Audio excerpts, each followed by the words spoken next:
الحمد لله رب العالمين والصلاة والسلام على سيد الأنبياء وأشرف المرسلين وعلى آله وأصحابه أجمعين أما بعد فأعوذ بالله من الشيطان الرجيم بسم الله الرحمن الرحيم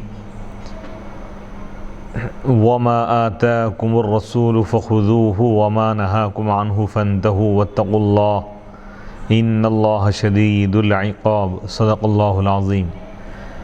ناظرین کرام، باب العلم انواریہ ایجوکیشنل سوسائٹی کے زیر اہتمام بخاری شریف کا سلسلہ وار درس جاری ہے۔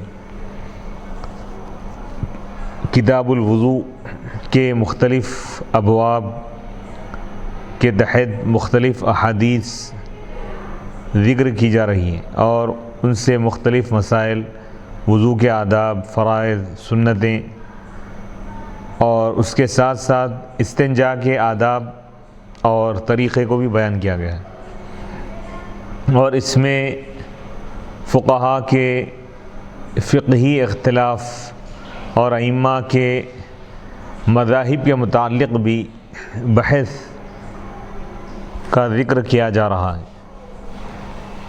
اب اس سلسلے میں یہ بحث ہے کہ استنجا کے لیے کیا پتھروں کی تعداد یعنی ڈھیلے وغیرہ کی تعداد یہ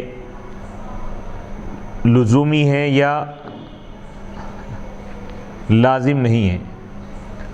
تو اس میں بعض ائمہ کے پاس کیا ہے، 3 کا عدد، 3 ڈھیلوں کا استعمال ضروری ہے بعض ائمہ کے پاس، اور احناف کے پاس 1 سے بھی اگر طہارت مکمل ہو جائے تو 1 ڈھیلا بھی کافی ہے، 3 کا استعمال کرنا ضروری نہیں۔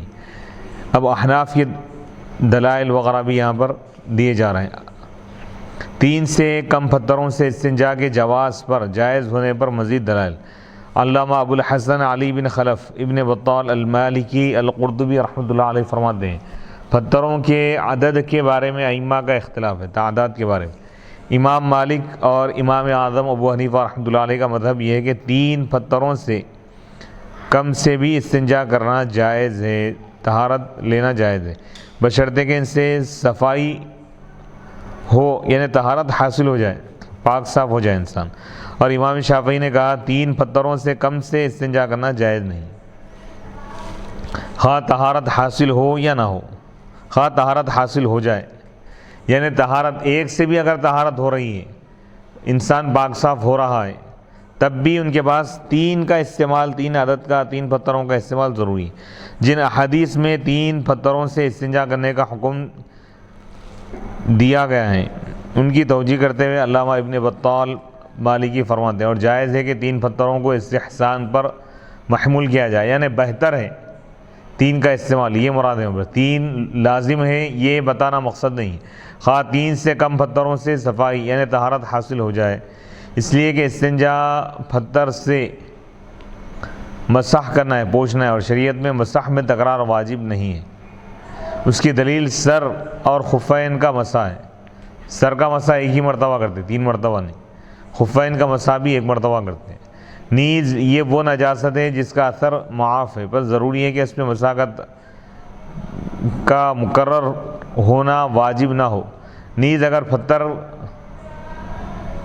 یہ 3 اطراف ہو تو وہ 3 پتھروں کے قائم مقام ہیں۔ اسی طرح جب 1 یا 2 پتھروں سے بھی نجاست زائل ہو جائے تو وہ بھی 3 پتھروں کے قائم مقام ہیں۔ شیخ محمد بن ابی بکر ابن قیم الجوزی حنبلی فرماتے ہیں، نبی اکرم صلی اللہ علیہ وسلم نے فرمایا، جب تم میں سے کوئی شخص قضاء حاجت کے لیے جائے تو اپنے ساتھ 3 پتھر لے جائے۔ سنن ابی داؤد میں یہ روایت موجود ہے، حدیث نمبر 40، نسائی میں موجود ہے، حدیث نمبر 44، مسند احمد میں۔ اگر کوئی شخص اپنے ساتھ کپڑے کا ٹکڑا لے گیا جو پتھروں سے زیادہ صفائی کرتا ہو تو وہ بھی جائز ہے، یعنی کپڑے سے بھی طہارت لے سکتے ہیں، یا اون یا روئی یا ریشم کا ٹکڑا لے گیا یا اس کے مثل کوئی اور چیز لے گیا تو وہ بھی جائز ہے، کیونکہ شارع کی غرض صرف یہ ہے کہ نجاست زائل ہو جائے، نجاست کو ختم کرنا ہے۔ اور طہارت یعنی پاکی حاصل ہو جائے، تو جس چیز سے پتھروں سے زیادہ صفائی حاصل ہو اس سے استنجا کرنا بطریق اولا جائز ہے، جیسا پانی وغیرہ ہے، پانی کا استعمال۔ اور بعض لوگ اس کے لیے مخصوص آج کل کچھ اس کا ایک پیپر بھی نکل گیا ہے، تو اس سے بھی آپ صفائی حاصل کر سکتے ہیں، طہارت۔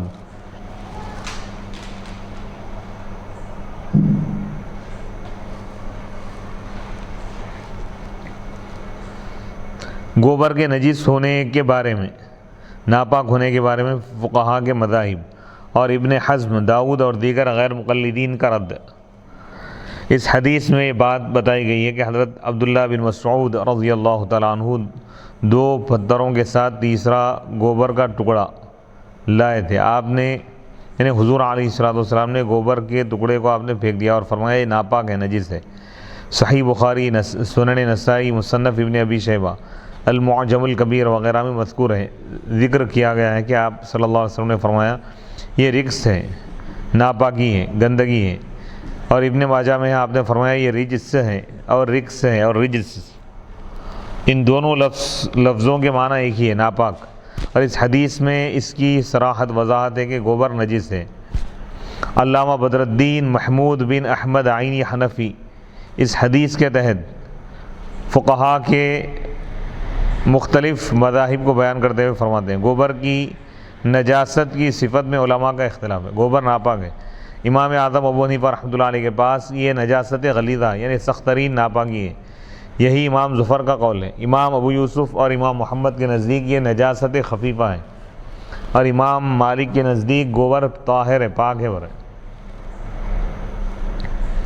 ابن وہب بیان کرتے ہیں کہ ہم نے امام مالک سے کہا کہ راستوں میں جانوروں کا گوبر اور ان کا پیشاب اور ان کی غلاظت ہوتی، امام مالک نے کہا اس میں کوئی حرج نہیں ہے، یہ چیزیں ہمیشہ سے راستوں میں ہوتی تھی، اور مسلمان بارش اور کیچڑ میں داخل ہوتے تھے اور نماز پڑھتے تھے اور کپڑوں کو نہیں دھوتے تھے۔ غیر مقلدین کے نزدیک بھی گوبر پاک ہے۔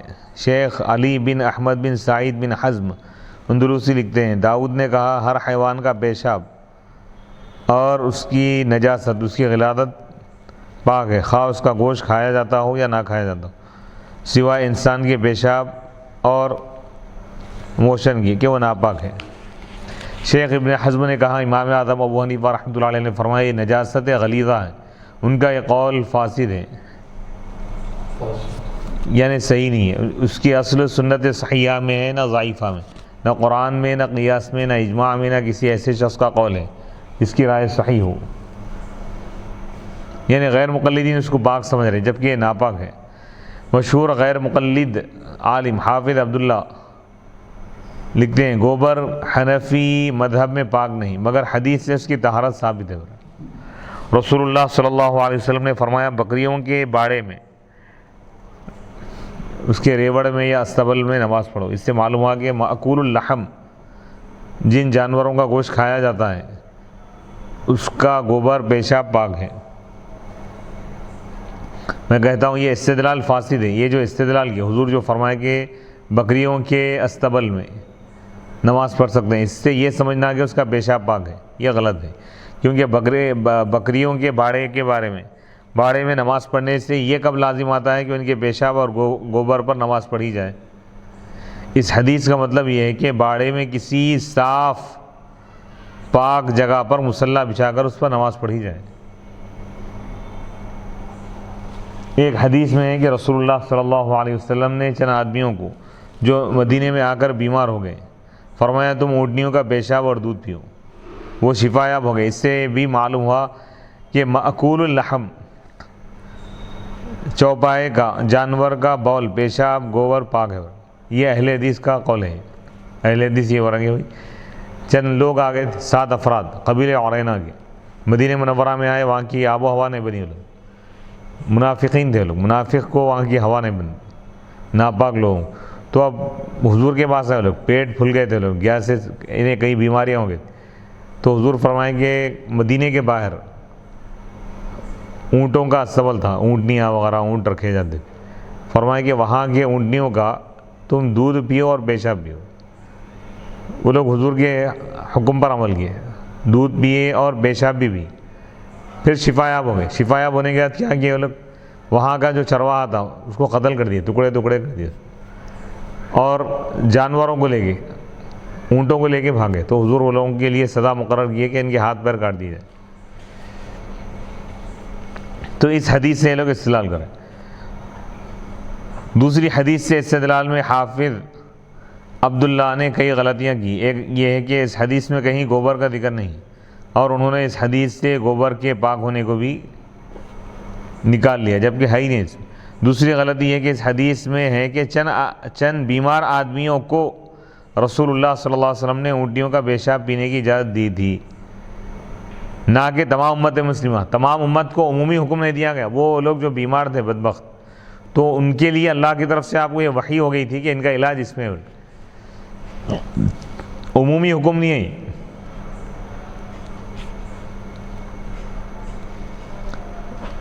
لہذا اونٹنیوں کا پیشاب مطلقاً پاک نہ ہوا۔ تیسری غلطی ہے کہ نبی صلی اللہ علیہ وسلم نے بالعموم فرمایا ہے پیشاب سے بچو، استنزہوا من البول فرمایا۔ پیشاب کی چھینٹوں سے بھی بچنے کا حکم دیا گیا، چہ جائے کہ اس کا پاک ہونا، یعنی اس کا پاک ہونا، تو یہ تصور بھی اس کا نہیں کیا جا سکتا، کیونکہ حضور نے فرمایا کہ پیشاب ناپاک ہے، اس سے تم بچو، کیونکہ عام عذاب قبر اس سے ہوتا ہے۔ جو پیشاب کے چھینٹوں سے نہیں بچتا تو وہ قبر کے عذاب میں مبتلا ہوگا۔ اور اس حدیث میں جو ان بیماروں کو اونٹنیوں کا پیشاب پینے کا حکم دیا ہے، اس کی وجہ یہ ہے کہ آپ کو وحی کے ذریعے معلوم ہو گیا تھا کہ ان کی بیماری کا علاج اسی سے ہو سکتا ہے، تو یہ حدیث ان کے ساتھ مخصوص ہے، یعنی ان 7 افراد کے ساتھ خاص ہے۔ پیشاب پینے کے جواز میں عام نہیں ہے۔ غیر مقلدین نے گوبر کے نجس ہونے کے قول کو امام اعظم ابو حنیفہ رحمۃ اللہ علیہ کے ساتھ مخصوص کر دیا ہے، حالانکہ امام شافعی کا بھی یہی قول ہے۔ امام شافعی کے پاس بھی ناپاک ہے گوبر۔ علامہ یحییٰ بن زکریہ النووی الشافعی رحمۃ اللہ علیہ فرماتے ہیں، ابن حزم نے اپنی کتاب محلہ میں داؤد سے نقل کیا ہے کہ اس نے کہا ہے کہ آدمی کے سوا ہر حیوان کا پیشاب اور گوبر پاک ہے۔ اس کا یہ قول انتہائی فاسد ہے۔ جن حیوانات کا گوشت کھایا جاتا ہے ان کا پیشاب اور گوبر ہمارے نزدیک نجس ہے، اور امام اعظم ابو حنیفہ رحمۃ اللہ علیہ اور امام ابو یوسف وغیرہما کے نزدیک بھی یہ ناپاک ہے، اور امام مالک اور امام احمد نے ان کو پاک کہا ہے۔ امام محمد کے نزدیک بھی ان کا گوبر ناپاک ہے، نجس ہے۔ اس باب کی صحیح حدیث میں صحیح بخاری حدیث نمبر 156 اور سنن ابی داود وغیرہ کے حوالے سے بتایا جا چکا ہے کہ رسول اللہ صلی اللہ علیہ وسلم نے گوبر کے ٹکڑوں کو نجس ناپاک فرمایا۔ اس کے علاوہ صحیح البخاری حدیث نمبر 155 میں یہ حدیث بھی گزر چکی ہے کہ آپ صلی اللہ علیہ وسلم نے حضرت ابو ہریرہ رضی اللہ تعالیٰ عنہ سے فرمایا، مجھے پتھر تلاش کر کے لا کر دو، میں ان سے استنجا کروں گا، میرے پاس ہڈی اور گوبر نہ لانا۔ حضرت عبداللہ بن مسعود رضی اللہ تعالیٰ عنہ 2 پتھر اور گوبر لے کے آگے دی، تو حضور گوبر کے ٹکڑے پھینک دیے اور پتھروں کو آپ استعمال فرمائیں، اور فرمائیں کہ گوبر ناپاک ہے۔ باب نمبر 22 باب الوضوء مرتن مرتن، ایک بار اعضائے وضو کو دھونے کا بیان۔ اس باب کی ابواب سابقہ گزرے ہوئے ابواب کے ساتھ مناسبت یہ ہے کہ سابقہ ابواب میں استنجا کے مسائل بیان کیے گئے تھے، اور اس باب میں یہ بیان کیا گیا ہے کہ اعضائے وضو میں سے ہر عضو کو ایک بار دھونا، اور ظاہر ہے کہ استنجا کے بعد وضو کیا جاتا ہے، اس لیے امام بخاری نے استنجا کے ابواب کے بعد وضو کے ابواب شروع کیے، یعنی طہارت کرنے کے بعد، طہارت سے فارغ ہونے کے بعد عموماً اہل ایمان وضو کرتے ہیں اکثر، تو اس لیے استنجا کے بعد آپ وضو کا بیان لا رہے ہیں۔ حدیث نمبر 157 حدثنا محمد بن یوسف قال حدثنا سفیان عن زید بن اسلم عن عطاء بن یسار عن ابن عباس قال توضأ النبی صلی اللہ علیہ وسلم مرتن۔ امام بخاری رحمۃ اللہ علیہ فرماتے ہیں کہ ہم کو محمد بن یوسف نے یہ حدیث بیان کی، قال انہوں نے کہا ہم کو سفیان نے حدیث بیان کی زید بن اسلم سے، عطاء بن یسار سے روایت کرتے ہوئے، وہ حضرت عبداللہ بن مسعود، حضرت عبداللہ بن عباس رضی اللہ تعالیٰ عنہما سے روایت کرتے ہیں، انہوں نے کہا نبی پاک علیہ الصلوۃ والسلام نے ایک بار وضو فرمایا، یعنی وضو کے اعضاء کو ایک ایک مرتبہ آپ دھوئیں، تو یہ بیان جواز کے لیے، یعنی ایک ایک مرتبہ بھی دھو سکتے ہیں، دو دو مرتبہ بھی دھو سکتے ہیں، تین تین مرتبہ بھی دھو سکتے ہیں۔ یہ حدیث پاک بخاری شریف کے علاوہ ابو داؤد میں موجود ہے۔ ابو داؤد میں اس حدیث کا نمبر ہے 138، سنن ترمذی میں، سنن نسائی میں، مسند عبد حمید میں، سنن دارمی میں، صحیح ابن حبان میں، شرح السنہ میں، مسند ابی داؤد الطیالسی میں، صحیح ابن خزیمہ میں، سنن بیہقی میں، مسند احمد میں۔ اس حدیث پاک میں جن راویوں کا ذکر آیا ہے ان کا تعارف: محمد بن یوسف بیکندی، سفیان، ہو سکتا ہے کہ سفیان بن عیینہ ہو، اور یہ بھی ہو سکتا ہے کہ سفیان ثوری ہو۔ سفیان نام کے دو ہیں افراد، سفیان ثوری ایک ہے، سفیان بن عیینہ ہے، اور یہی راجح ہے، کیونکہ ابو نعیم نے اپنی کتاب میں اس کی تصریح کی ہے، وضاحت۔ زید بن اسلم تابعی مدنی ہے، عطا بن یسار۔ نبی اکرم صلی اللہ علیہ وسلم کا عام معمول یہ تھا کہ آپ اعضائے وضو کو تین تین بار دھوتے تھے، اکثر و بیشتر، لیکن آپ نے بیان جواز کے لیے ایک ایک مرتبہ بھی اعضائے وضو کو دھویا تھا کہ اگر کبھی پانی کم ہو یا وقت کم ہو تو ایک مرتبہ بھی اعضائے وضو کو دھونے سے وضو ہو جائے، اور یہ وضو بھی آپ کی سنت ہو، یعنی ایک مرتبہ دھونا بھی حضور کی سنت ہے، دو مرتبہ دھونا بھی حضور کی سنت ہے، تین مرتبہ دھونا بھی یہ حضور کی سنت ہے۔ یعنی وقت اور پانی کے اعتبار سے بتا رہے ہیں کہ اگر وقت ہے، جلدی نہیں ہے کچھ، تین مرتبہ دھو، پانی اچھی طرح کافی مقدار میں تین مرتبہ دھوئے، پانی اگر کم ہے، وقت بھی کم ہے، تو ایک مرتبہ دھو یا دو مرتبہ۔ باب نمبر 23، باب الوضوء مرتین مرتین، دو دو مرتبہ اعضائے وضو دھونے کا بیان، یعنی دو دو مرتبہ وضو کرنے کا بیان۔ دو دو مرتبہ مطلب وضو کے اعضاء کو دو دو مرتبہ دھونا۔ تو امام بخاری رحمۃ اللہ علیہ پہلے یہ بیان کیا کہ ایک ایک مرتبہ اعضائے وضو دھونے کا بیان، یعنی آپ یہ لا رہے ہیں کہ تینوں چیزیں جائز ہیں۔ امام بخاری رحمۃ اللہ علیہ کا اس طرح ابواب قائم کرنے کا مقصد یہ ہے کہ آپ بتانا چاہ رہے ہیں کہ احادیث کی روشنی میں تینوں چیزیں جائز ہیں، ایک مرتبہ دھونا بھی اعضائے وضو کو یہ بھی جائز ہے، حضور کی سنت ہے، اور دو دو مرتبہ دھونا یہ بھی جائز ہے، یہ بھی حضور کی سنت ہے، تین تین مرتبہ بھی اعضائے وضو کو دھونا جائز ہے، کیونکہ وہ بھی احادیث سے ثابت ہے۔ تو امام بخاری رحمۃ اللہ علیہ حدیث کے ساتھ فقہ کی طرف بھی آپ اشارہ کریں، حدیث کو سمجھنے کی ضرورت، یعنی کس حدیث پر کب عمل کرنا چاہیے، وقت اور حالات کے حساب سے احادیث پر عمل کرنا ہے۔ حدیث نمبر 158، حدثنا حسین بن عیسیٰ قال حدثنا یونس بن محمد قال حدثنا فلیح بن سلیمان عن عبداللہ بن ابی بکر بن محمد بن عمرو بن حزم عن عباد بن تمیم عن عبداللہ بن زید ان النبی صلی اللہ علیہ وسلم توضأ مرتین مرتین۔ امام بخاری رحمۃ اللہ علیہ فرماتے ہیں کہ ہم کو حسین بن عیسیٰ نے حدیث بیان کی، انہوں نے کہا ہم کو فلیح بن سلیمان نے حدیث بیان کی عبداللہ بن ابی بکر بن محمد بن عمرو بن حزم سے، وہ عباد بن تمیم سے روایت کرتے ہیں، وہ عبداللہ بن زید سے روایت کرتے ہیں کہ نبی پاک علیہ الصلاۃ والسلام دو دو مرتبہ اعضائے وضو کو آپ نے دھویا۔ یہ حدیث پاک بخاری شریف کے علاوہ سنن ابی داؤد میں، سنن ترمذی میں ہے، مصنف ابن ابی شیبہ میں، صحیح ابن حبان میں ہے، المستدرک للحاکم میں ہے، حاکم کی مستدرک میں ہے، سنن بیہقی میں ہے، مسند احمد میں ہے۔ اس حدیث کی باب کے عنوان کے ساتھ مطابقت بالکل واضح ہے، کیونکہ اس حدیث میں اللہ کے رسول علیہ الصلاۃ والسلام کے دو دو مرتبہ اعضائے وضو کو دھونے کا ذکر ہے۔ اس حدیث میں جن روات راویوں کا تذکرہ آیا ہے ان کا تعارف: الحسین بن عیسیٰ بن حمران البسطامی الدامغانی، یہ ائمہ عربیہ میں سے ثقات ہے، انہوں نے امام بخاری، امام مسلم، امام ابو داؤد، امام نسائی، امام ابن خزیمہ سے احادیث روایت کی ہیں۔ انہوں نے نیشاپور میں رہائش اختیار کی اور وہیں 247 ہجری میں وفات پائے۔ یونس بن محمد بن مسلم بغدادی، یہ حافظ تھے، 207 یا 208 ہجری میں وفات پائے۔ فلیح بن سلیمان، ان کا لقب فلیح ہے اور ان کا نام عبد الملک ہے۔ عبداللہ بن ابی بکر المدنی الانصاری، یہ تابعی تھے، 135 ہجری میں وفات پائے۔ عباد بن تمیم بن زید بن عاصم الانصاری، ان کے صحابی ہونے کے بارے میں اختلاف ہے۔ حضرت عبداللہ بن زید بن عاصم المدنی رضی اللہ تعالیٰ عنہ، یہ عبداللہ بن زید بن عبد ربہ کے ماں سوا ہے جنہوں نے اذان کا خواب دیکھا تھا۔ باب نمبر 24، باب الوضوء ثلاثا ثلاثا، تین مرتبہ اعضائے وضو کو دھونے کا بیان۔ حدیث نمبر 159، حدثنا عبد العزیز بن عبد اللہ الویسی قال حدثني ابراہیم بن سعد عن ابن شہاب ان عطاء بن یزید اخبره ان حمران مولى عثمان اخبره انه رأى عثمان بن عفان دعا بإناء فأفرغ على كفيه 3 مرار فغسلهما ثم أدخل يمينه في الإناء فمضمض واستنشق ثم غسل وجهه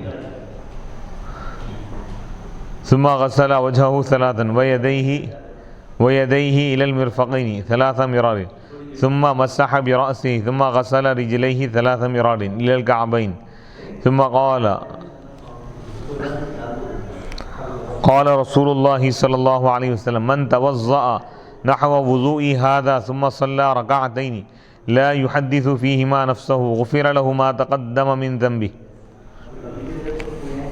امام بخاری رحمۃ اللہ علیہ فرماتے ہیں کہ ہم کو عبدالعزیز بن عبداللہ الویسی نے یہ حدیث بیان کیا، قال انہوں نے کہا مجھ کو ابراہیم بن سعد نے یہ حدیث بیان کی ابن شہاب سے کہ عطاء بن یزید نے ان کو خبر دی کہ حمران حضرت عثمان غنی رضی اللہ تعالیٰ عنہ کے آزاد کردہ غلام حمران نے ان کو خبر دی کہ حمران نے حضرت عثمان غنی رضی اللہ تعالیٰ عنہ کو دیکھا کہ حضرت عثمان غنی رضی اللہ تعالیٰ عنہ پانی کا ایک برتن طلب فرمائیں اور اس کو انڈیل لیے، اپنے دونوں ہاتھوں پر 3 مرتبہ انڈیلے اور ان دونوں کو دھوئے۔ پھر آپ نے اپنا سیدھا ہاتھ برتن میں داخل کیا، کلی کیے، ناک میں پانی چڑھائے، ناک صاف کی، پھر چہرہ دھوئے 3 مرتبہ، پھر اپنے دونوں ہاتھوں کو دھوئے کونیوں سمیت 3 مرتبہ، پھر اپنے سر کا مسح فرمائے، پھر اپنے دونوں پیروں کو 3 مرتبہ دھوئے ٹخنوں تک، ٹخنوں کے ساتھ۔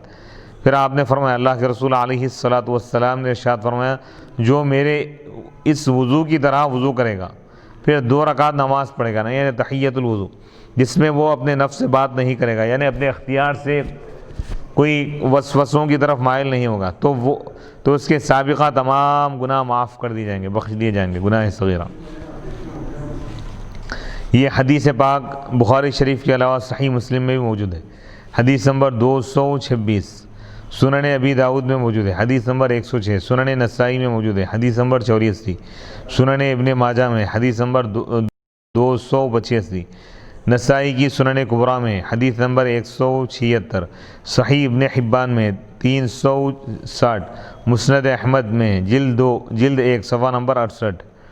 عنوان باب کے ساتھ مطابقت، یعنی حدیث کی عنوان کے ساتھ مطابقت اس چیز میں ہے کہ اس حدیث میں اعضائے وضو کو 3 بار دھونے کا ذکر ہے۔ اس حدیث پاک کے راویوں کا ذکر عبدالعزیز الویسی، ابراہیم بن سعد، محمد بن مسلم بن شہاب الزہری، عطاء بن یزید التابعی، ان سب کا تعارف ہو چکا ہے۔ حمران بن ابان بن خالد بن عمرو یہ عین التمر کے قیدیوں میں سے تھے، ان کو حضرت خالد بن ولید رضی اللہ تعالیٰ عنہ نے قید کیا تھا اور ان کو بہت ذہین پایا، پھر ان کو حضرت عثمان کی خدمت میں پیش کر دیا، انہوں نے ان کو آزاد کر دیا اور یہ ان کے منشی اور دربان تھے۔ امام بخاری نے ان کا ضعفاء میں شمار کیا ہے اور اپنی صحیح میں ان کی روایت سے استدلال کیا ہے۔ ابن سعد نے کہا یہ کثیر الحدیث تھے اور میں نے نہیں دیکھا کہ ان کی احادیث سے استدلال کیا جاتا ہو۔ یہ 75 ہجری میں وفات پائے تھے۔ حجاج نے ان پر 1 لاکھ درہم کا جرمانہ عائد کیا تھا، بعد میں عبد الملک کی سفارش سے وہ درہم واپس کر دیے تھے۔ حضرت امیر المومنین حضرت عثمان بن عفان رضی اللہ تعالیٰ عنہ، آپ کا لقب مبارک ذو النورین ہے، کیونکہ رسول اللہ صلی اللہ علیہ وسلم نے اپنی صاحبزادی حضرت رقیہ رضی اللہ تعالیٰ عنہا کو ان کے عقد میں آپ نے دے دیا تھا، یعنی حضرت عثمان غنی رضی اللہ تعالیٰ عنہ کا نکاح آپ نے اپنی صاحبزادی شہزادی حضرت رقیہ رضی اللہ تعالیٰ عنہ سے فرمایا تھا، وہ ان کے پاس فوت ہو گئی۔ پھر حضرت ام کلثوم رضی اللہ تعالیٰ عنہ بھی ان کے عقد نکاح میں آ گئی۔ حضرت عثمان رضی اللہ تعالیٰ عنہ نے رسول اللہ صلی اللہ علیہ وسلم سے 146 احادیث حدیثیں روایت کی، امام بخاری نے ان میں سے 11 حدیثیں روایت کی۔ یکم محرم الحرام، سن 24 ہجری کو انہیں خلیفہ بنایا گیا، اور 18 ذی الحجہ سن 35 ہجری کو انہیں شہید کر دیا گیا۔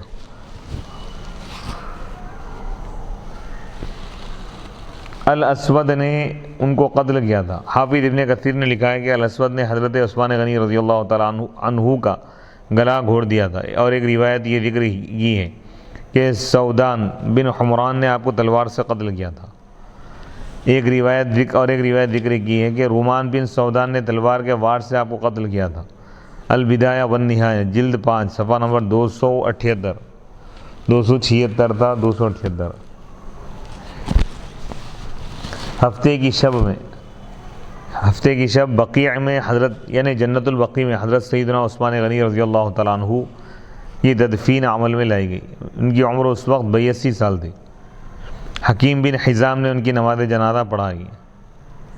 ان کے دور خلافت میں بیت المال میں بہت اموال جمع ہو گئے تھے، یعنی کئی ملک فتح ہوئے۔ حضرت عثمان غنی رضی اللہ تعالیٰ عنہ کا دور خلافت بہت ہی زرخیز تھا، مسلمان بہت خوشحال رہے۔ اس حدیث میں 3 بار کلی کرنے، ناک میں پانی ڈالنے، اور چہرہ اور ہاتھوں اور پیروں کو 3 بار دھونے کا ذکر ہے۔ اس حدیث میں سر پر ایک بار مسح کرنے کا ذکر ہے۔ سر پر مسح کی کیفیت اور سر پر مسح کی تعداد کے بارے میں فقہاء کا اختلاف۔ قاضی عیاض بن موسیٰ الاندلسی مالکی فرماتے ہیں چہرے، ہاتھوں اور پیروں کو 3 بار دھونے کا بکثرت احادیث میں ذکر ہے، اور سر پر صرف ایک بار مسح کرنے کا ذکر ہے۔ بس امام اعظم ابو حنیفہ رحمۃ اللہ علیہ اور امام مالک کے نزدیک سر کے مسح میں تکرار نہیں، 2 یا 3 مرتبہ نہیں کریں گے، ایک ہی مرتبہ کریں گے مسح۔ امام شافعی رحمۃ اللہ علیہ کے نزدیک سر کے مسح کے بارے میں بھی تکرار سنت ہے۔ علامہ ابو الحسن علی بن محمد بن حبیب الماوردی الشافعی رحمۃ اللہ علیہ فرماتے ہیں امام شافعی رحمۃ اللہ علیہ نے کہا پھر سر کا مسح 3 بار کرے، اور مستحب یہ ہے کہ پورے سر کا مسح کرے اور کن پٹیوں کا بھی مسح کرے۔ سر کے اگلے حصے سے مسح کی ابتدا کرے، پھر ہاتھوں کو گدی تک لے جائیں، پھر ہاتھوں کو لوٹا کر اسی جگہ لائیں جہاں سے ابتدا کی تھی۔ سر پر 3 بار مسح کرنے کی دلیل یہ حدیث ہے۔ یہ لوگ جو کہتے ہیں شوف وغیرہ یا دوسرے لوگ، ان کے پاس 3 مرتبہ مسح کیا جاتا ہے۔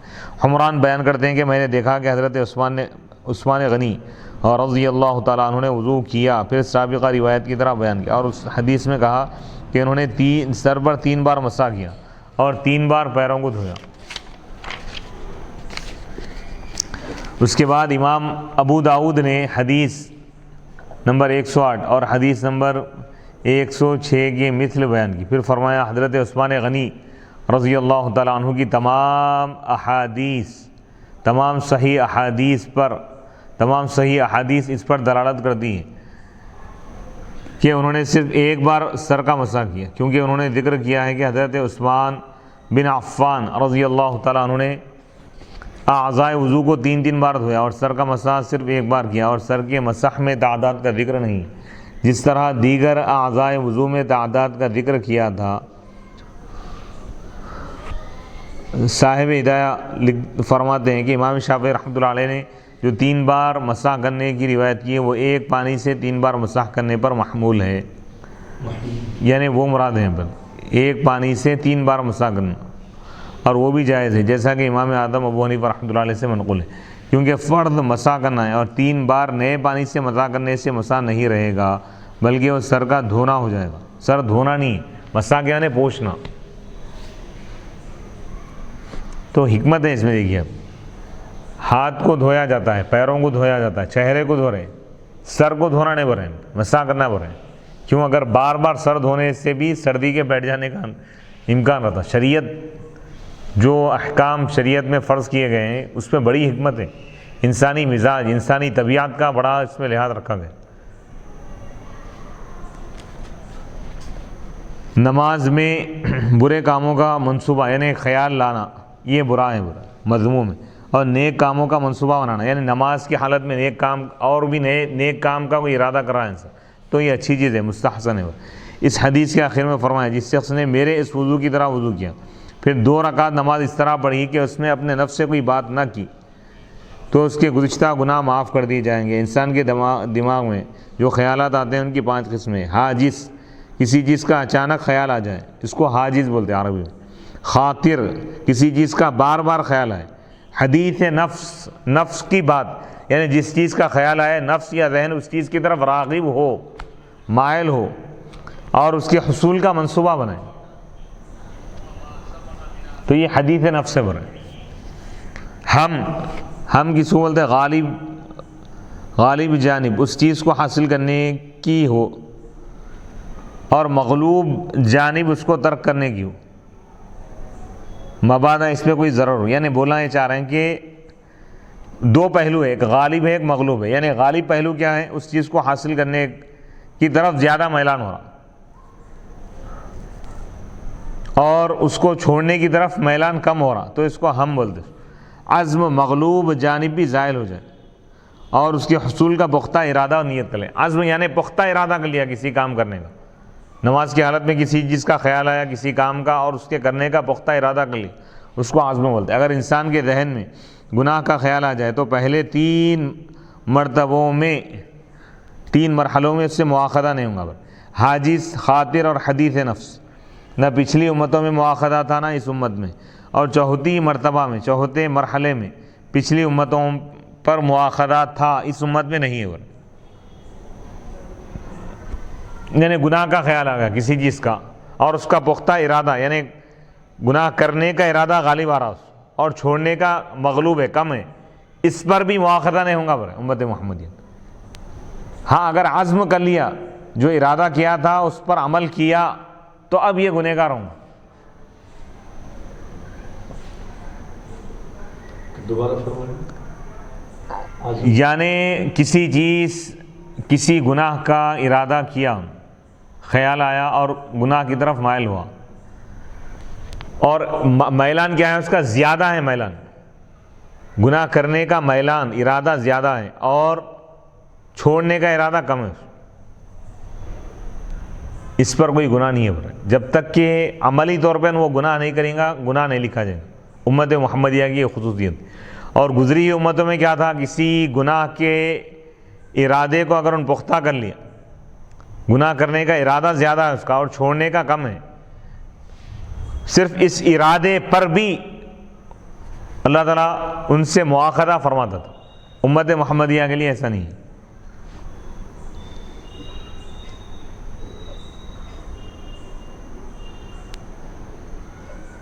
اور جب گناہ کا عزم کر لے گا تو پھر اس سے مواخذہ ہوگا، خواہ اس کے بعد گناہ کا ارتکاب نہ کرے۔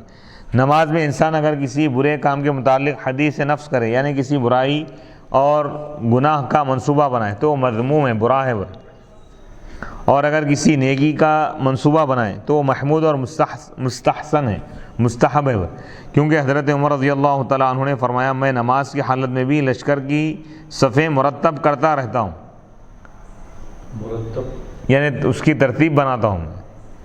نماز میں خود بخود خیالات آتے رہتے ہیں، انہیں آنے دیں، از خود کسی کام کے متعلق نہ سوچیں، خصوصاً کسی برے کام کے متعلق۔ وضو کے بعد 2 رکعت نماز پڑھنے سے کن گناہوں کی بخشش ہوگی؟ یہ حدیث پاک کیا ہے؟ تحیۃ الوضو کے متعلق، یعنی جب بھی اچھی طرح وضو کرے اور کوئی مکروہ وقت نہ ہو تو اس کے بعد وضو کے فوری بعد 2 رکعت نفل نماز پڑھنا، یہ تحیۃ الوضو ہے، اور اس میں کسی برے کام کا خیال بھی نہ لائے۔ تو اس حدیث پاک میں بتایا جا رہا ہے کہ اس کے سابقہ تمام گناہ بخش دیے جائیں گے۔ اس حدیث میں فرمایا ہے کہ اس کے گزشتہ گناہ بخش دیے جائیں گے۔ حافظ ابن حجر عسقلانی رحمۃ اللہ علیہ اس کی شرح میں فرماتے ہیں اس حدیث کے ظاہری معنی یہ ہے کہ اس کے گناہ کبیرہ اور صغیرہ سب معاف کر دیے جائیں گے، لیکن علماء نے اس کو صغائر کے ساتھ خاص کیا، یعنی صغیرہ گناہ معاف ہوں گے اور جس کے صرف صغائر ہو وہ معاف کر دیے جائیں گے، اور جس کے صرف کبائر ہو ان میں تخفیف کر دی جائیں گی۔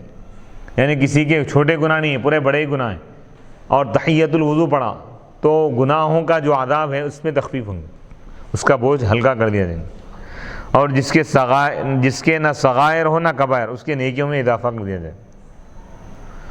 تو معلوم یہ ہوا کہ اکثر احادیث میں جو آتا ہے کہ فلاں کام سے گناہ بخش دیا جائے گا، تو گناہ صغیرہ، کبیرہ کے لیے یا تو توبہ کرنا شرط ہے، یا اگر اس کا تعلق حقوق العباد سے ہے تو اس کا ادا کرنا ضروری ہے۔ جیسے کسی کا قرض لے لی اور نماز پڑھ لیا، تو اس کا یہ مطلب نہیں ہے کہ اس کا قرضہ معاف ہو جائے گا، یہ مطلب کسی پر ظلم کیا تھا تو مظلوم سے معافی مانگنا، مظلوم اگر معاف کر دیا تو اس کا گناہ بخش دیا جائے گا، یا اللہ اپنے خاص کرم کے ذریعے اس کے تمام گناہوں کو معاف فرمانا چاہے تو یہ اللہ کا اختیار ہے۔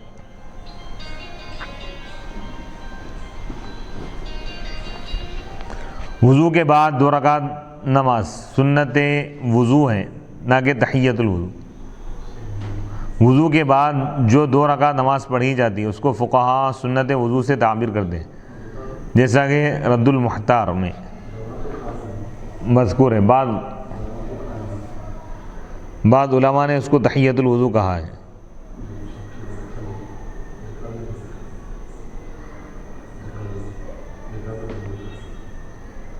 تحیہ کے معنی ہے، تحیۃ الوضو کے معنی ہے وضو کا شکرانہ، یعنی 2 رکعت نماز پڑھ کر وضو کرنے کا شکر ادا کیا جائے، حالانکہ نماز مقصود ہے اور وضو اس کا ذریعہ ہے،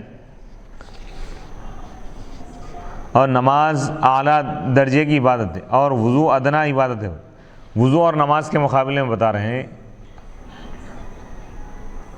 اور ادنا کے لیے اعلیٰ کو شکرانہ بنانا صحیح نہیں ہے، یعنی وضو کے شکرانے کے طور پہ آپ نماز نہیں پڑھ رہے ہیں، بلکہ سنت ہے وضو کرنے کے بعد جب بھی وضو کریں مکروہ وقت نہ ہو 2 رکعت نماز پڑھنا، یہ سنت ہے۔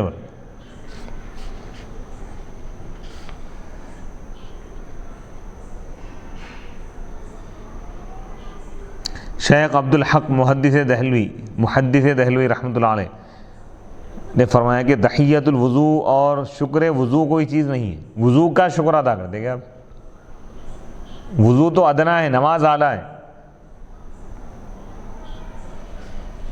کیونکہ نماز اصل اور مقصود لی جاتی ہے، جبکہ وضو اس کی فرع اور اس کی طفیل ہے۔ وضو نماز کے لیے ہے، نہ کہ نماز وضو کے لیے۔ وضو کریں گے آپ نماز کے لیے، وضو کے لیے نماز نہیں پڑھیں گے آپ۔ اشیعۃ اللمعات جلد 1 صفحہ نمبر 198۔ اور علامہ شامی نے فرمایا کہ تحیۃ المسجد اور شکر وضو کے لیے کوئی علیحدہ نماز نہیں ہے، الگ۔ نیز انہوں نے فرمایا کہ تحیۃ المسجد بھی اصل میں تحیۃ رب المسجد ہے، مسجد کے رب کے لیے تحفہ اس نماز کے ذریعے، کیونکہ جب انسان بادشاہ کے گھر جاتا ہے تو گھر کے بجائے بادشاہ کو سلام کرتا ہے، یعنی خدا کی بارگاہ میں جا رہے ہیں تو نماز پڑھنا تحیۃ المسجد جو ہو رہے ہیں، تحیۃ رب المسجد ہو رہے ہیں، اللہ کی بارگاہ میں تحفہ پیش کرنا ہے۔ وضو کے بعد جو 2 رکعت نماز پڑھی جاتی ہے اس کو سنت وضو 2 وجہوں سے کہا جاتا ہے۔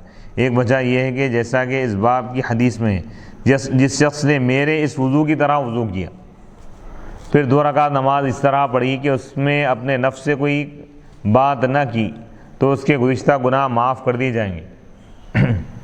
اس سلسلے میں دوسری حدیث یہ ہے، حضرت عقبہ بن عامر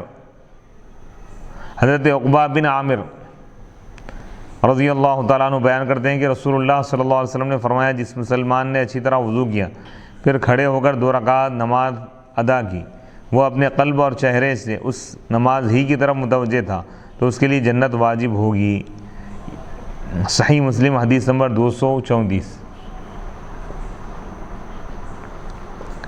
اور یہ حدیث پاک سنن ابی داؤد میں بھی حدیث نمبر 159، سنن نسائی میں بھی 151۔ وضو کے بعد 2 رکعت نماز کو سنت وضو اس لیے بھی کہا جاتا ہے کہ ہر وضو کے بعد 2 رکعت نماز پڑھنا حضرت بلال رضی اللہ تعالیٰ عنہ کی سنت ہے، جیسا کہ اس حدیث میں ہے۔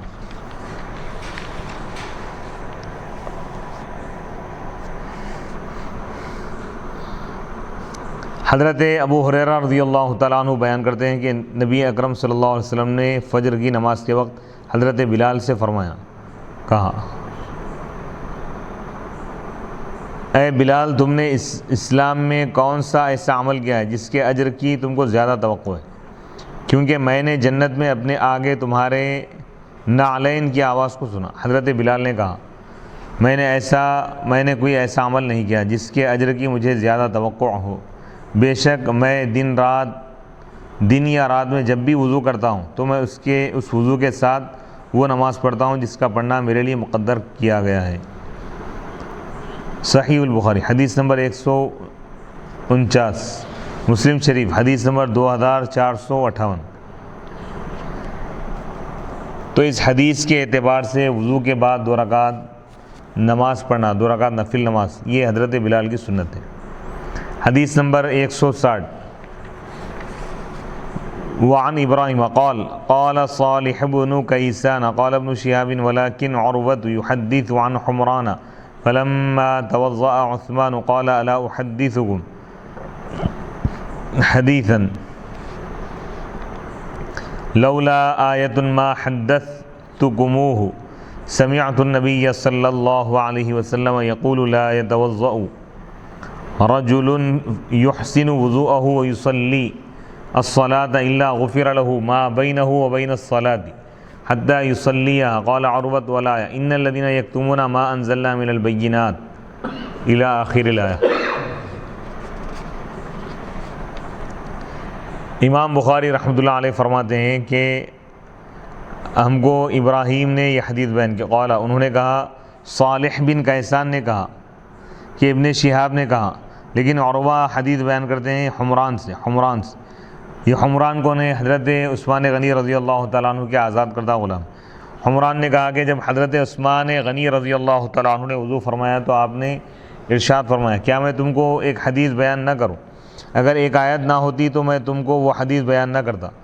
میں نے نبی اکرم صلی اللہ علیہ وسلم کو یہ ارشاد فرماتے ہوئے سنا ہے، جو شخص بھی اچھی طرح وضو کر کے نماز پڑھے گا، اللہ اس کے اور اس نماز کے درمیان جتنے گناہ ہوئے سب کو اللہ تعالیٰ بخش دے گا، معاف کر دے گا، حتیٰ کہ وہ اس نماز کو پڑھ لے۔ اور وہاں نے کہا ہے وہ آیت ہی ہے، بے شک وہ لوگ جو ہمارے نازل کردہ نشانیوں کو، آیتوں کو، احکام کو اور ہدایت کی باتوں کو چھپاتے ہیں، بعد اس کے کہ ہم نے ان کو اپنی کتاب میں لوگوں کے لیے بیان کر دیا ہے، ان لوگوں پر اللہ کی اور تمام لعنت کرنے والوں کی لعنت ہے۔ سورہ بقرہ آیت نمبر 159۔ یعنی اس آیت سے معلوم ہوا کہ اللہ کی آیتوں کو چھپانے والے، احکام کو چھپانے والوں پر اللہ کی لعنت ہے۔ اگر یہ آیت اگر نہ ہوتی تو میں تم کو یہ حدیث بیان نہ کرتا۔ یعنی احادیث بیان کرنے میں صحابہ کرام محتاط رہتے تھے، کہیں حدیث بیان کرنے میں کوئی لفظ چھوٹ نہ جائے، کمی زیادتی نہ ہو جائے، کہیں گناہ نہ ہو۔ کیوں بیان کرتے تھے؟ اس آیت کی وجہ سے، کہیں اس آیت کے زمرے میں ہم نہ آ جائیں۔ کتمان علم کو چھپانا بہت بڑا گناہ ہے۔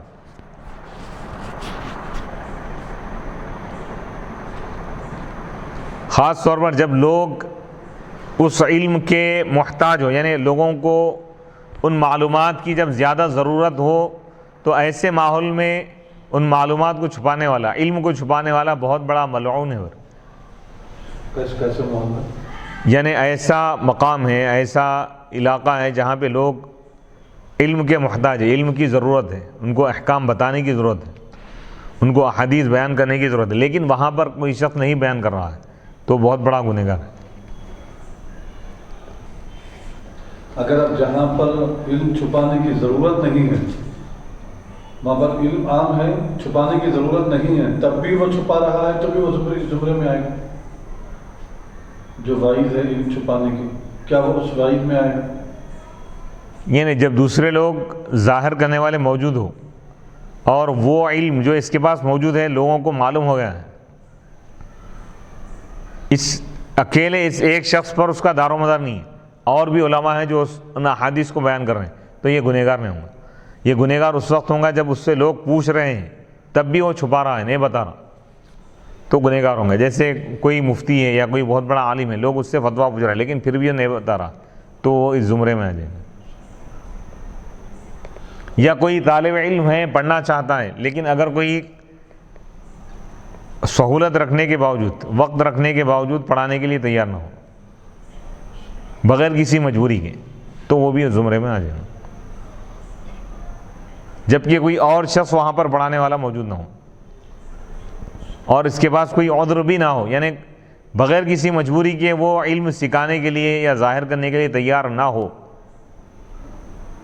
علم ظاہر نہیں کر رہا ہے، چھپا رہا ہے، تو وہ اس حدیث کے زمرے میں آ جائیں گے۔ حالانکہ وہاں پر ظاہر کرنے کی ضرورت ہے، لوگوں کو بتانے کی ضرورت ہے، تب بھی وہ چھپا رہا ہے تو گنہگار ہوگا۔ عالم دین پر تبلیغ کا واجب ہونا اور دیگر اس کے متعلقہ مسائل۔ سورہ بقرہ آیت نمبر 159 کہ یہ اگرچہ کہ یہ آیت اہل کتاب کے علماء کے متعلق نازل ہوئی، لیکن اس کی خصوصیت سبب کا اعتبار نہیں ہے، سبب خاص ہے اس کے نازل ہونے کا۔ یہودی علماء کے بارے میں تھا کہ جو تورات میں حضور کے متعلق اور اسلام کے متعلق جو نشانیاں، جو دلائل پیش کیے گئے تھے، وہ لوگ چھپاتے تھے لوگ، تو ان کے متعلق اللہ فرمایا کہ ان پر ان یہودیوں پر لعنت ہے جو حق کو چھپا رہے ہیں۔ تو یہاں پر سبب خاص ہے، سبب کے خاص ہونے کا اعتبار نہیں ہو رہا ہے، الفاظ کے عام ہونے کا اعتبار کیا، جو بھی چھپائے گا وہ اس زمرے میں آ جائے گا، بلکہ اس کے الفاظ کے عموم کا اعتبار ہے، اور عالم پر واجب ہے کہ وہ اپنے علم کے موافق تبلیغ کریں، کیونکہ علم کے چھپانے پر اللہ نے لعنت فرمائی ہے۔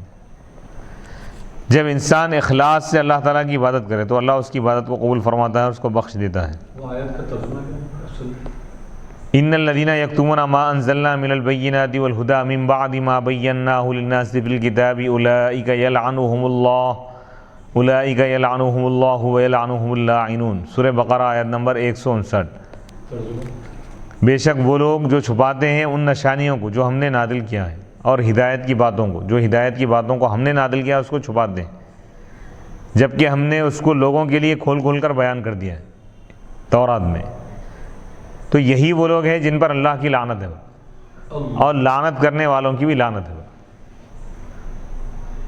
لعنت کرنے والوں کی لعنت، یعنی فرشتوں کی بھی لعنت۔ دنیا میں جتنے بھی لوگ لعنت کریں گے پوروں کی لعنت ان پر ہے، اللہ، جو علم کو چھپاتے ہیں، جو حق بات کو چھپاتے ہیں۔ علم ہی مرادی ہیں، علم کی باتیں اور حق بات۔ حق کیا ہے؟ لوگوں سے ڈر کے چھپا رہے ہیں، ظاہر نہیں کر رہے، تو وہ بھی اس زد میں آ جائیں گے۔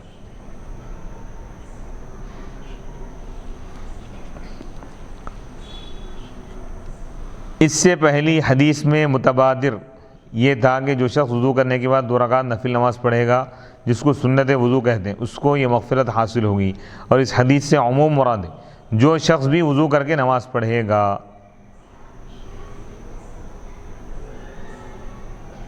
خواہ کوئی بھی نماز ہو، جو شخص بھی وضو کر کے نماز پڑھے گا اس کی بخشش ہو جائیں گے۔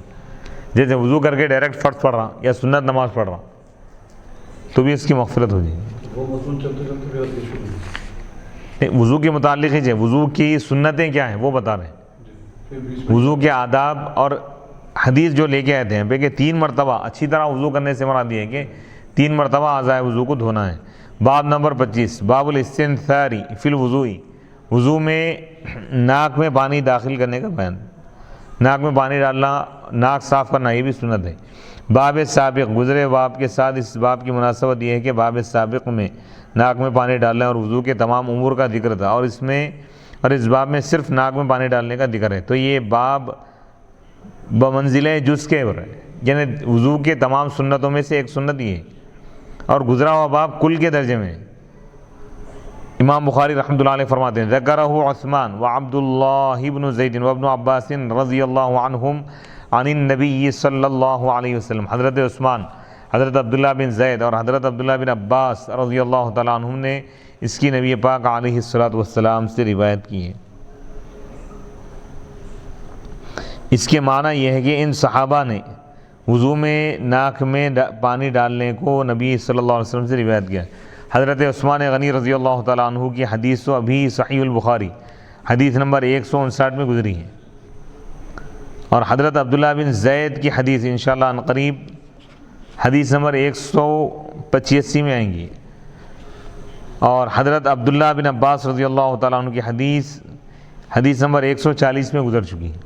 حدیث نمبر 161، حدثنا عبدان قال أخبرنا عبد الله قال أخبرنا يونس عن الزهري قال أخبرني أبو إدريس أنه سمع أبا هريرة عن النبي صلى الله عليه وسلم أنه قال من توضأ فليستنثر ومن استجمر فليوتر.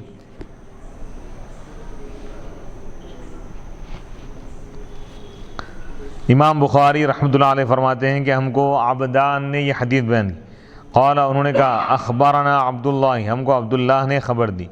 قال انہوں نے کہا اخبرنا یونس ہم کو یونس نے خبر دی زہری سے. قال انہوں نے کہا اخبرنی ابو ادریس مجھ کو خبر دی ابو ادریس نے انہ سمع کہ ابو ادریس نے حضرت ابو ہریرہ رضی اللہ تعالیٰ عنہ کو سنا روایت کرتے ہوئے عن نبی پاک علیہ الصلاۃ والسلام سے انہ قال کہ نبی اکرم صلی اللہ علیہ وسلم نے ارشاد فرمایا جو وضو کرے چاہیے کہ وہ ناک صاف کرے اچھی طرح. تو اس حدیث کے جملے سے باب کی مطابقت ہے یعنی ناک صاف کرنے کا ناک میں پانی ڈالنے کا بیان ہے. تو یہ حدیث میں اس کا ذکر کیا گیا. ومن استجمارا جو استنجا کرے طہارت لے تو چاہیے کہ وہ طاق عدد میں پتھر کو استعمال کرے یا ڈھیلے کو. یہ حدیث بخاری شریف کے علاوہ صحیح مسلم میں موجود ہے. حدیث نمبر 237 سنن نسائی میں سنن ابن ماجہ میں ہے.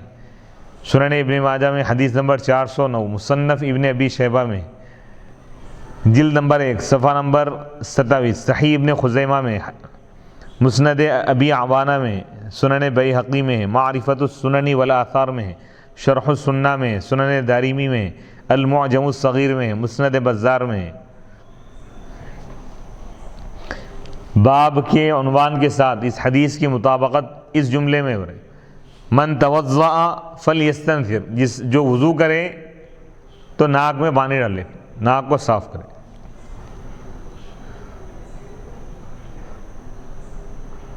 اس حدیث میں جن راویوں کے اس حدیث کی سند میں جن راویوں کے نام آئے ان کا تذکرہ عبداللہ بن عبداللہ المروزی عبداللہ بن مبارک یونس بن یزید محمد بن مسلم الزہری ابو ادریس عائد اللہ بن عبداللہ الخولانی یہ جلیل القدر تابعی تھے.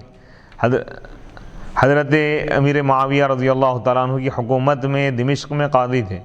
60 ہجری 80 ہجری میں وفات پائے تھے.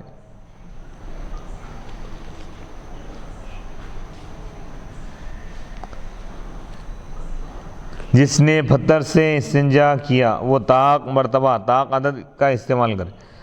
طاق کا لفظ ایک پر بھی صادق آتا ہے سو یہ حدیث امام اعظم ابو حنیفہ رحمۃ اللہ علیہ کے موقف پر واضح دلیل ہے. ایک پر بھی صادق آتا ہے ایک کو بھی طاق بولتے ہیں. یہ 3 پتھروں سے استنجا کرنا ضروری نہیں ہے. اس میں فقہاء شافعیہ کا رد ہے اور امام مالک اور امام اعظم ابو حنیفہ رحمۃ اللہ علیہ کی دلیل ہے.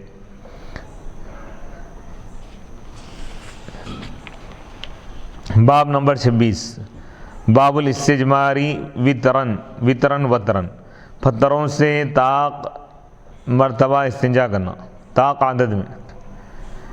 اس باب کی باب سابق گزرے ہوئے باب کے ساتھ مناسبت یہ ہے کہ باب سابق گزرے ہوئے باب میں بھی پتھروں سے طاق مرتبہ طاق عدد میں استنجا کرنے کا ذکر تھا اور اس باب میں بھی اس کا ذکر ہے. حدیث نمبر 162 حدثنا عبد الله بن يوسف قال أخبرنا مالك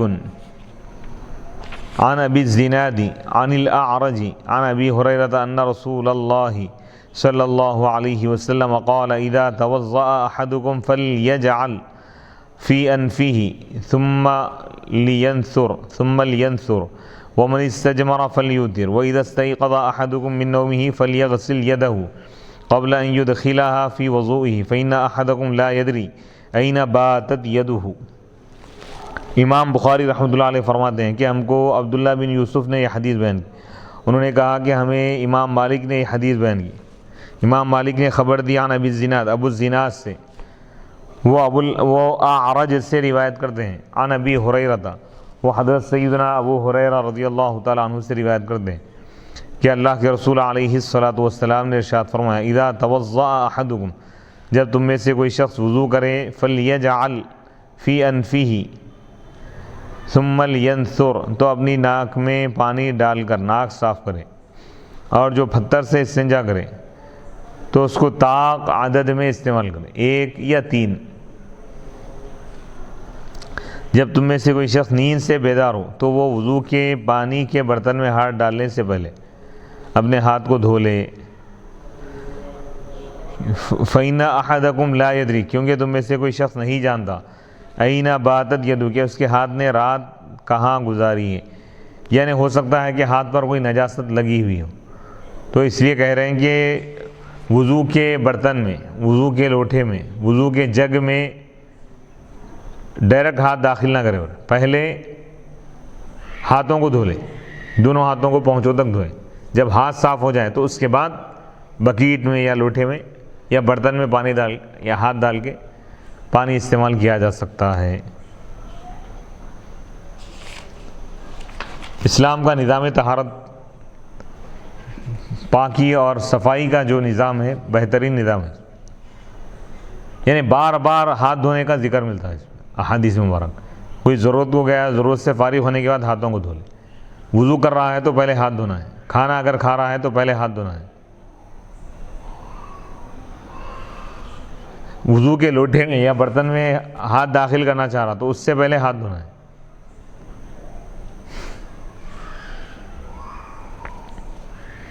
بیدار ہونے کے بعد پانی کے برتن میں ہاتھ ڈالنے سے پہلے ان کو دھونے کا سنت ہونا، اور اس ضمن میں کئی مسائل اس حدیث میں فرمایا ہے کہ جب تم میں سے کوئی شخص نیند سے بیدار ہو تو وضو کے پانی کے برتن میں ہاتھ ڈالنے سے پہلے اپنے ہاتھ کو دھو لے، کیونکہ تم میں سے کوئی شخص نہیں جانتا کہ اس کے ہاتھ نے رات کہاں گزاری۔ اس حدیث کے مسائل میں سے چند مسائل یہ ہیں۔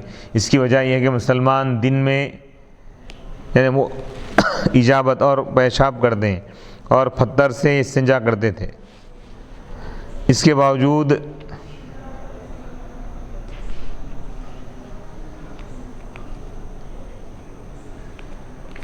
باوجود یعنی گندگی کی جگہ میں کچھ نجاست رہ جاتی تھی اور اتنی مقدار معاف تھی، پھر پسینہ آنے سے وہ نجاست گیلی ہو جاتی اور رات کو سوتے وقت میں اس جگہ ہاتھ لگ جاتا تو ہاتھ بھی نجس ہو جاتا۔ اس لیے فرمایا کہ پانی کے برتن میں ہاتھ ڈالنے سے پہلے ہاتھوں کو دھو لیا جائے تاکہ وضو کا پانی ناپاک نہ ہو جائے۔ یعنی اس دور میں کیونکہ پانی کا استعمال کم تھا، لوگ ڈھیلوں سے یا پتھروں سے نجاست کو صاف کرتے تھے، تو اس کے باوجود بھی کچھ نجاستیں اندرونی حصے میں کچھ ذرات رہ جاتے تھے، تو ہو سکتا ہے کہ نیند کی حالت میں پسینے کی وجہ سے وہ نجاست پھر دوبارہ گیلی ہو جائے اور ہاتھ لگ جائے، تو اسی طرح وہ ہاتھ اگر پانی میں داخل ہوں گا تو پانی نہ پائے۔ کتنی احتیاط ہے دیکھیے اسلام، نظام احتیاط اسلام میں حد درجے کی احتیاط ہے۔ بیماریوں سے بھی بچانا مقصد ہے، دوسری طرف یعنی شکوک و شبہات اور وسوسوں سے بھی بچانا مقصد ہے۔ وضو سے پہلے ہاتھوں کا دھونا سنت ہے، اس کو واجب اس لیے نہیں قرار دیا کہ ہاتھوں پر لگنے والی نجاست یقینی نہیں، محتمل ہے، احتمال ہے۔ عام اہل علم نے کہا ہے کہ ہاتھوں کا دھونا مستحب ہے، کیونکہ پہلے پانی کی طہارت کا یقین تھا، اب یہ شک ہو گیا کہ ہو سکتا ہے کہ اس کے ہاتھوں پر نجاست لگ گئی ہو اور اس پانی میں ہاتھ ڈالنے سے وہ پانی نجس ہو گیا ہو، لیکن یقین شک سے زائل نہیں ہوتا، اس لیے ہاتھوں کا دھونا ضروری نہیں، ختم نہیں ہوتا۔ اور چونکہ اس پانی کی طہارت کا پہلے یقین تھا، اس پانی کی طہارت کا پاک ہونے کا پہلے یقین تھا، اس لیے اگر اس میں ہاتھ ڈال بھی دیے گئے تو پھر بھی وہ پانی پاک ہی قرار دیا جائے گا۔ بہتر ہے، برے مستحب ہے یہ، کیا مستحب؟ یعنی ہاتھ دھو لینا پہلے یہ مستحب ہے۔ اس حدیث میں فرمایا کہ کیونکہ اس کو پتہ نہیں ہے کہ اس کے ہاتھ نے رات کہاں گزاری ہے۔ رات کا ذکر غالب احوال کے اعتبار سے، اکثر حالات کے اعتبار سے، ورنہ دن میں بھی سو کر اٹھے تو اس کا یہی حکم ہے کہ وہ پانی کے برتن میں ہاتھ ڈالنے سے پہلے ہاتھوں کو دھو لے۔ اس حدیث سے یہ معلوم ہوا کہ کم پانی میں نجاست مؤثر ہو جاتی، اثر انداز ہوتی ہے۔ اس سے یہ بھی معلوم ہوا کہ پانی کا 2 مٹکوں کی مقدار ہونا پانی کی طہارت کا معیار نہیں ہے، ورنہ رسول اللہ صلی اللہ علیہ وسلم یعنی 2 قلے 2 رنجن 2 مٹکوں کی مقدار ہونا پانی کی طہارت کا پاک ہونے کا معیار نہیں ہے، ورنہ رسول اللہ صلی اللہ علیہ وسلم یہ فرما دیتے کہ اگر 2 مٹکوں کی مقدار پانی ہو تو اس میں ہاتھ ڈالا جا سکتا ہے، ایسا نہیں فرمایا۔ اور فقہائے شافعیہ کا 2 مٹکوں کی مقدار پانی کو طہارت کا معیار قرار دینا صحیح نہیں، 2 مٹکے اگر ہے تو زیادہ ہے برا لو، اس سے کم اگر ہے تو کم ہے برا۔ اس حدیث سے معلوم ہوا کہ عبادات میں احتیاط پر عمل کرنا چاہیے، اس لیے آپ نے نجاست کے وہم کی بنا پر ہاتھ دھونے کا حکم دیا ہے۔ نجاست متوہمہ میں آپ نے دھونے کا، وہم والی نجاست میں بھی آپ نے دھونے کا حکم دیا ہے، اور پانی کے چھڑکنے کو کافی نہیں قرار دیا۔ تو نجاست محققہ، جو نجاست حقیقت میں پائی جا رہی ہے، جیسے شیرخوار بچے کے پیشاب میں، تو پانی کا چھڑکنا بدرجہ اولا کافی نہیں ہوگا، بلکہ اس کا دھونا بھی ضروری ہوگا۔ جبکہ فقہاء شافعیہ یہ کہتے ہیں کہ شیرخوار لڑکے کا پیشاب اگر کپڑے پر لگ جائے تو اس پر پانی کا چھڑک دینا کافی ہے، دھونا ضروری نہیں ہے۔ اس حدیث سے یہ بھی معلوم ہوا کہ عبادت میں احتیاط پر عمل کرنا چاہیے اور یقینی طہارت پر عمل کرنا چاہیے۔ اس طرح 3 دن قربانی کے لیے یقینی ہے اور چوتھے دن قربانی کرنا مشکوک ہے، بس احتیاط یہ ہے کہ 3 دنوں کے اندر قربانی کی جائے اور چوتھے دن قربانی نہ کی جائے۔ یہاں پر باب نمبر 26 ختم، انشاءاللہ اگلی نشست میں باب نمبر 27 سے شروع ہوگا، حدیث نمبر انشاءاللہ 163 سے۔ وصلی اللہ تعالی علی خیر خلقہ سیدنا محمد وعلی آلہ واصحابہ وبارک وسلم اجمعین والحمد للہ رب العالمین۔